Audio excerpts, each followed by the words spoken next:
Klaasen ಅಬ್ಬರಕ್ಕೆ ಬೆಚ್ಚಿ ಬಿದ್ದ KKR. ಹೌದು, ಆರಂಭಿಕ ಪಂದ್ಯದಲ್ಲಿ 250 ಪ್ಲಸ್ ಮೊತ್ತ ಪೇರಿಸಿ ಭರ್ಜರಿ ಗೆಲುವು ಸಾಧಿಸಿದ್ದ ಹೈದರಾಬಾದ್ ತಂಡ ತನ್ನ ಕೊನೆಯ ಲೀಗ್ ಪಂದ್ಯದಲ್ಲಿಯೂ 250 ಪ್ಲಸ್ ಮೊತ್ತ ಬಾರಿಸಿ ಗೆಲುವಿನೊಂದಿಗೆ ಅಭಿಯಾನ ಮುಗಿಸಿದೆ. ಕೋಲ್ಕತಾ ವಿರುದ್ಧ 110 ರನ್ ಅಂತರದಿಂದ ಗೆದ್ದು ಬೀಗಿದೆ.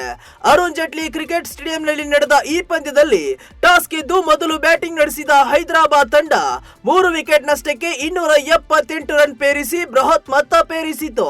ಇದು ಹೈದರಾಬಾದ್ ತಂಡದ 3ನೇ ಗರಿಷ್ಠ ಮೊತ್ತವಾಗಿದೆ. ಈ ಗುರಿ ಬೆನ್ನಟ್ಟಿದ ಕೆಕೆಆರ್ ಆರಂಭದಲ್ಲೇ ಸತತ ವಿಕೆಟ್ ಕಳೆದುಕೊಂಡು 18.4 ಓವರ್ಗಳಲ್ಲಿ 168 ರನ್ಗೆ ಸರ್ವಪತನ ಕಂಡಿತು. ಚೇಸಿಂಗ್ ವೇಳೆ ಕೆಕೆಆರ್ 100 ರನ್ ಗಳಿಸುವ ಮುನ್ನವೇ ಪ್ರಮುಖ 6 ವಿಕೆಟ್ ಕಳೆದುಕೊಂಡು ಅದಾಗಲೇ ಸೋಲಿನತ್ತ ಮುಖ ಮಾಡಿತ್ತು. ಕ್ವಿಂಟನ್ ಡಿಕಾಕ್ 9, ನಾಯಕ ಅಜಿಂಕ್ಯ ರಹಾನೆ 15, ರಿಂಕು ಸಿಂಗ್ 9, ರಸೆಲ್ 0 ಹೀಗೆ ಒಬ್ಬರ ಹಿಂದೆ ಒಬ್ಬರಂತೆ ಪೆವಿಲಿಯನ್ ಪರೇಡ್ ನಡೆಸಿದ್ದು ಕಂಡು ಬಂತು. ಆರಂಭಿಕರಾದ ಸುನಿಲ್ ನರೈನ್ 31 ರನ್ ಬಾರಿಸಿದ್ರೆ ಕೊನೆಯ ಹಂತದಲ್ಲಿ ಕನ್ನಡಿಗ ಮನೀಶ್ ಪಾಂಡೆ 37, ವೇಗಿ ಹರ್ಷಿತ್ ರಾಣಾ ಸಣ್ಣ ಬ್ಯಾಟಿಂಗ್ ಹೋರಾಟವೊಂದನ್ನು ನಡೆಸಿ ತಂಡದ ಸೋಲಿನ ಅಂತರವನ್ನ ಕೊಂಚ ಕಡಿಮೆ ಮಾಡಿದ್ರು.